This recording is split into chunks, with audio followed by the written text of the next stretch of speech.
হর মানুষের ভিতর মানুষ, হরি হরি মানুষের ভিতর মানুষ করিতেছে বিরাজ, মানুষ ধর মানুষ ভজ, শুন বলি রে পাগল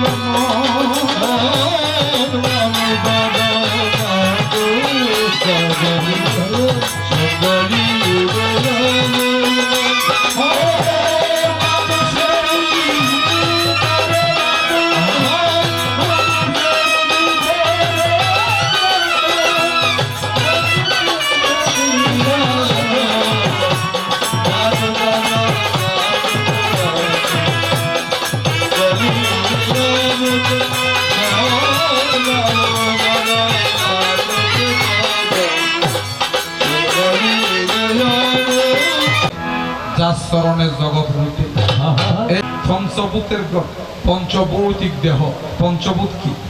ক্ষিতি, অপ, তেজ, মরুত, ভোগ, এগুলো বৈদিক শব্দ।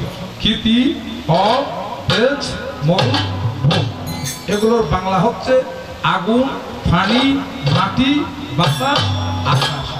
এই পঞ্চ পদার্থ দিয়ে, ধাতু দিয়ে আমাদের এই দেহ গঠন করেছে।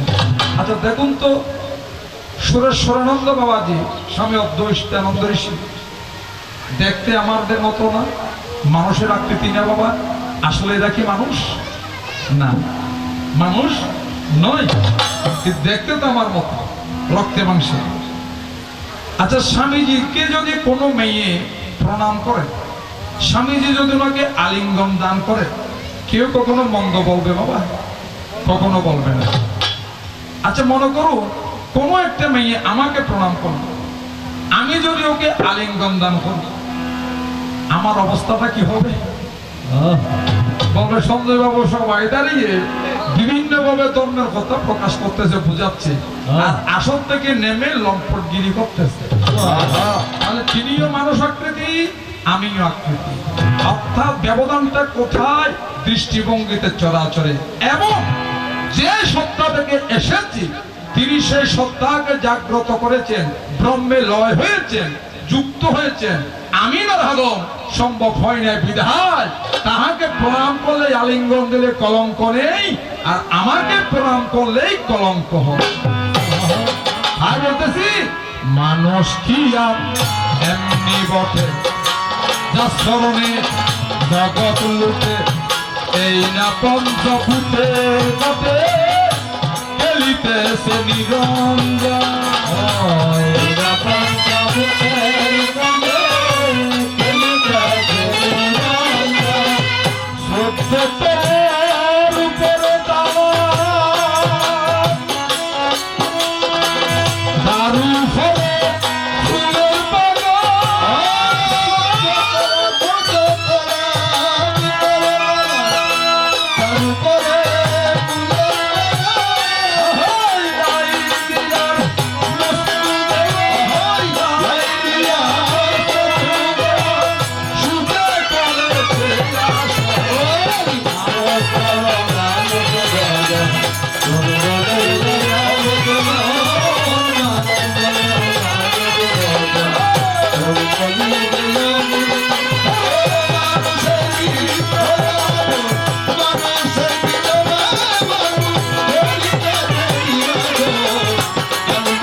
তাহলে আমি বুঝাতে চেয়েছি কি, আমার তারা ব্রহ্মের ধারণা ত্বরান্বিতটা কি করে? আমাদের তিনটি বৃত্তিকে ত্বরান্বিত করে। কি কি? রিপুবৃত্তি, ইন্দ্রিয় বৃত্তি, মনোবৃত্তি। প্রমাণ কোথায়? আপনি আকাশের মধ্যে বিদ্যুৎ চমকাচ্ছে, বৃষ্টি আসতেছে, তখন আপনার মন আর সন্ধ্যা বন্দনা গরুর প্রতি নেই, মনটা চলে গেল ধানের দিকে। হয়তো এখন বৃষ্টি এসে আমার ধানটা নষ্ট হতে পারে, ওটা হচ্ছে আমাদের মনোবৃত্তি। ওটা হচ্ছে রিপু।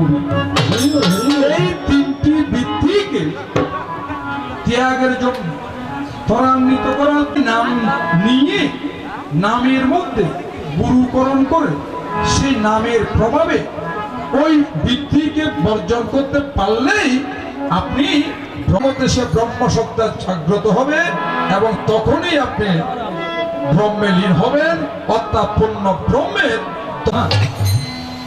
এবার তব চরণে